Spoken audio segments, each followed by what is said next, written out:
And then insulin is a big one too, right? I mean, look at people with diabetes. I don't have the paper right in front of me, but the life expectancy is certainly less than someone without diabetes. And so insulin is a big problem. I'm going to look at it right now and give you a number. Insulin plays a major role because if we have insulin resistance where we're making more insulin to get our cells to open up to bring glucose and fuel to the cell, that can cause problems because our insulin resistance causes our body to need more insulin to knock on that door. Instead of knocking on the door once, we have to knock on it 2, 3, 4 times. And insulin does a couple of things. It can increase blood pressure. That makes our heart having to beat at a higher rate, has to harder and stronger to get blood pumping. So more stress on the heart. It's going to decrease blood flow. And so to areas in the feet, to the genitals, to the extremities, to the brain, you may have decrease in blood flow, which may cause an impairment of getting nutrition and oxygenation there. Obviously, it can create oxidative stress on all of our little proteins, all of our little vasculature in the body, because the more you sugarcoat proteins in the body, whether it's our eye vessels, whether it's fingers, toes, that creates oxidative stress because of glycation, right? So think of the creme brulee at the steakhouse. They take the blowtorch over it, right? And it starts to brown on top. That's glycation, right? That sugar coating is oxidizing from that flame. That happens in our body. And that can decrease blood flow. It decreases, fluidity and flexibility. There's more inflammation. You start to have problems with the eyes, libido, being able to perform well because you don't have good oxygenation. And then, of course, you're depleting a lot of your antioxidant reserves because now there's so much oxidative stress from this glycation that's happening, right? Your body has to use a lot of antioxidants from the food to stabilize all these cells because of all the free radical stress that's happening.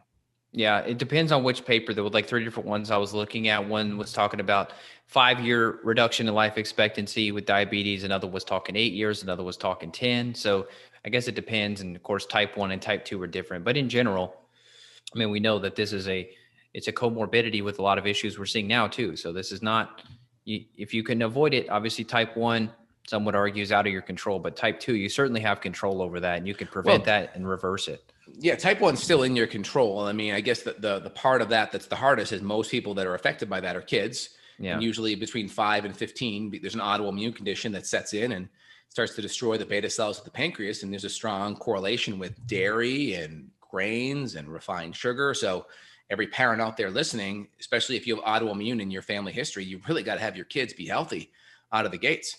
And so that's, important out of the gates. Also cognitive wise, right? People are worried about Alzheimer's and dementia.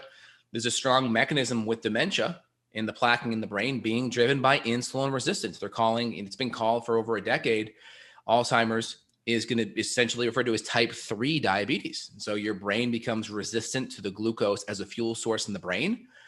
And there's a lot of plaquing that forms in the brain due to the fact that insulin, the insulin degrading enzyme that helps clean up plaque in the brain, it can clean up plaque or it can go and soak up insulin. And when you're over secreting insulin, that enzyme is more prone and focused on cleaning up insulin and less prone to work on the plaque. So that plaquing and inflammation can go up because that enzyme is too focused over here cleaning up the insulin. So the goal is that we use diet and lifestyle strategies and exercise strategies to lower the insulin. And then that insulin degrading enzyme has more allocation to go after and clean up the plaque in the brain. And then, of course, we know if we're burning more fat for fuel, that those ketones, one, they're not going to require insulin. And two, our brain and our neurological system can use ketones for a fuel source as well. So then we're not only relying on one fuel source for the brain, we're also relying on ketones. A lot of data on that out of Harvard by this doctor named Dr. Veach, looking at ketones and fuel for the brain. So that's a really important thing. If you're into and focused on Alzheimer's and dementia prevention, you have to be hyper-focused on utilizing ketones for fuel. You have to be hyper-focused on keeping insulin low because it's very hard to, one, utilize insulin for fuel. Very hard to utilize ketones for fuel if your insulin levels are high. High levels of insulin prevent your body from burning fat. Ketones, a fat byproduct, right? Free fatty acid, glycerol, ketone metabolites. You break that down. You need nice low insulin levels to break that down, and then you can start burning it. What about people like eating a donut and then they go take exogenous ketones? That may be palliative from a like cognitive kind of like boost standpoint. Like I'm going to study for something for an hour or two or read this book and really be into it. But that's not fixing the underlying issue. You need to shift your hormones so you can be in a overall fat burning state. So you need to increase things like hormone sensitive lipase, and you need to decrease insulin. Those are on opposite seesaws. So to get hormone sensitive lipase, these are fat digesting, fat breaking down enzymes. To increase those, you have to drop insulin low to do that. Yeah, and again, well, when you drop insulin low, it's not just about restricting carbohydrates. This is like kind of where the carbohydrate thesis kind of goes out the window, is you can still increase insulin and blood sugar by eating inflammatory foods. So if you're getting exposed to mold, for instance, that could still increase cortisol and get your blood sugar higher without actually consuming glucose or carbohydrate rich food. So you could have mold coming in, you could have heavy metals coming in, you could just be eating like soy protein or artificial sweeteners that may not necessarily impact your blood sugar directly, but they could be having a hormonal influence, pushing that blood sugar out of balance. Of course, the hormones in the food, right? The pesticides in food, all these things can play a role. So it's not just the macros, it's the macros, but also the quality of those macros. And again, keep it simple, right? Old foods don't cause new disease.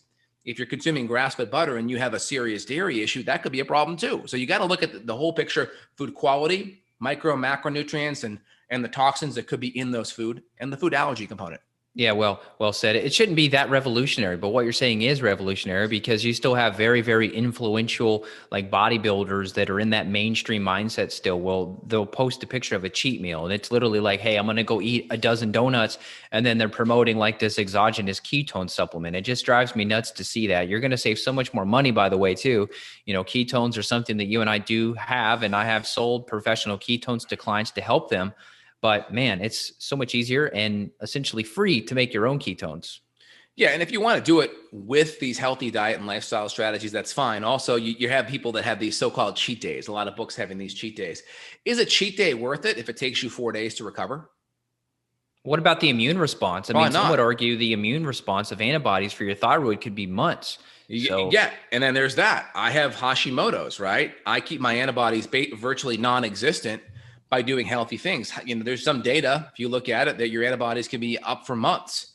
And so you have to acknowledge that as well. And so, yeah, you got to know where you're at. So don't listen to these people that say, don't cheat, that you cheat, live life, this and that. Well, it depends where you're at and how negatively impact I'm going to be for months later. And honestly, there's a lot of healthy cheats out there, right? There's a lot of healthy grain-free, gluten-free cheat options. So if you really want to cheat, it's not an all or nothing thing. There's some in-between mitigation tools that you can utilize by choosing healthier options, and also by utilizing more enzymes, activated charcoal, glutathione, extra things that are very helpful. Totally. I know we want to get into sleep. That's one of the next on the list, but just want to mention something we were looking at here earlier, which was hyperbaric oxygen. And this is pretty cool. There was clinical trials done on hyperbaric oxygen and how it was actually reversing 2 of the biological processes associated with aging in human cells. That was the title of it. And long story short, they found that it was very, very protective, neuroprotective. You can really, really support the brain. We've seen massive reversal of traumatic brain injury. And you've seen a lot of that in the NFL, for example, people doing hyperbaric oxygen to reverse brain injury. So I know it's a little bit of a tangent, but I just think it's a cool strategy that you could and should look into if you are having some cognitive decline. Maybe for a long time you've had high insulin and maybe your brain has suffered. Maybe you're considering the possibility of early dementia or Alzheimer's type symptoms. Hyperbaric is something that's been shown to really, really help blunt the effects of the damage to the brain. I've done hyperbaric. It was amazing for me. Even just my first session, my toes got so warm. And I've had poor blood flow issues as long as I could remember as a kid. Maybe mold or infections drove my hypercoagulability, they call it, more of a thickening blood. So I do enzymes to help. But man, I tell you, the hyperbaric, whoa, it warmed me up so much. So this is a really, really cool tool.